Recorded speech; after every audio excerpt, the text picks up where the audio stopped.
तो हम जानते हैं नौवीं अनुसूची क्या है, मतलब नाइन्थ शेड्यूल। नाइन्थ शेड्यूल क्या है? ये क्या है ना, एक्चुअली फर्स्ट संविधान संशोधन किया गया, पहला फर्स्ट कॉन्स्टिट्यूशनल अमेंडमेंट किया गया 1951 में। उसके तहत इस अनुसूची को भारतीय संविधान में जोड़ा गया।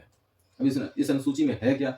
इस अनुसूची में केंद्र और राज्य के ऐसे कानून हैं जिन जो मतलब न्यायिक समीक्षा से परे है, जुडिशियल रिव्यू नहीं किया जा सकता है जिनका, ऐसे कानून इसमें रखे गए हैं।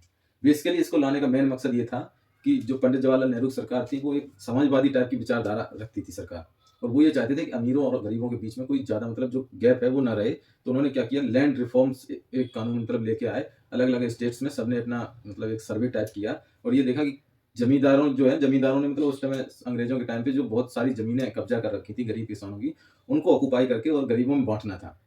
तो मैक्सिमम जो कानून है इसमें अनुच्छेद मतलब अनुसूची 9 में, शेड्यूल 9 में जो मैक्सिमम कानून है वो है लैंड रिफॉर्म से रिलेटेड, ताकि उनको जुडिशियल रिव्यू ना किया जा सके और वो किया जा सके, और सरकार क्या है संपत्ति को मतलब अमीर लोगों से या मतलब जो जमींदार है या जिनके पास बहुत ज़्यादा ज़मीन है, उनकी एक्वायर करके गरीबों में बाँट सके। इस काम करने में किसी प्रकार की दिक्कत ना हो। इसलिए इसको 9th शेड्यूल में डालिए, और 9th शेड्यूल को 31 बी आर्टिकल 31 बी के तहत संरक्षण प्राप्त है। इसको जुडिशियल रिव्यू नहीं किया जा सकता है।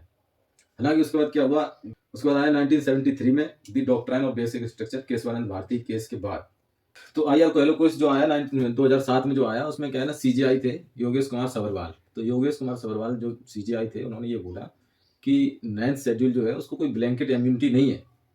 मेन चीज़ है बेसिक स्ट्रक्चर, मतलब जो संविधान का बेसिक स्ट्रक्चर है, बेसिक स्ट्रक्चर डॉक्ट्राइन जो प्रिंसिपल है, उसको ध्यान में रखते हुए मतलब अगर ज़रूरत पड़ी, कहने का मतलब ये है कि 2007 में जो आई.आर. कोएलो केस आया उसमें ये डिसीजन दिया गया कि ऐसा नहीं है कि आपने अगर कोई भी कानून 9th शेड्यूल में डाल दिया तो उसका हम जुडिशियल रिव्यू नहीं कर सकते। जुडिशियल रिव्यू जो है वो संविधान का बेसिक स्ट्रक्चर का एक पार्ट है, मतलब मौलिक उसका एलिमेंट है। तो जुडिशियल रिव्यू जो प्रक्रिया है, न्यायिक समीक्षा की जो प्रक्रिया है, वो संविधान के मतलब बेसिक एलिमेंट में आती है। तो जुडिशियल रिव्यू ऐसा नहीं है कि आप 9th शेड्यूल में कुछ भी डाल दोगे और उसको ब्लैंकेट इम्यूनिटी मिल जाएगी, उसको मतलब कोर्ट रिव्यू नहीं कर सकता है। तो आई.आर. कोएलो केस में जो सीजेआई थे योगेश कुमार सभरवाल, उन्होंने ये स्पष्ट कर दिया कि अगर ज़रूरत पड़ी, अगर किसी के फंडामेंटल राइट्स कर्टेल हुए या ऐसी कोई ज़रूरत पड़ी जिससे जो बेसिक स्ट्रक्चर डॉक्ट्राइन प्रभावित हुआ, तो ऐसा तो 9th शेड्यूल में जो कानून डाला गया है उसका भी जुडिशियल रिव्यू हम कर सकते हैं। तो there is no blanket immunity to 9th schedule कि आप उसमें कुछ भी डालते जाओगे और मतलब वो जुडिशियल रिव्यू से बच जाएगा। अभी ऐसा कुछ नहीं है। अभी अगर 9th शेड्यूल में कुछ भी डाला जाएगा और उससे अगर कोर्ट को ये लगा कि इससे मतलब फंडामेंटल राइट्स कर्टेल हो रहे हैं या किसी प्रकार कोई दिक्कत है, या फिर जो संविधान का बेसिक स्ट्रक्चर है उसमें किसी प्रकार का असर पड़ रहा है, वो प्रभावित हो रहा है, तो उसका जुडिशियल रिव्यू किया जा सकता है।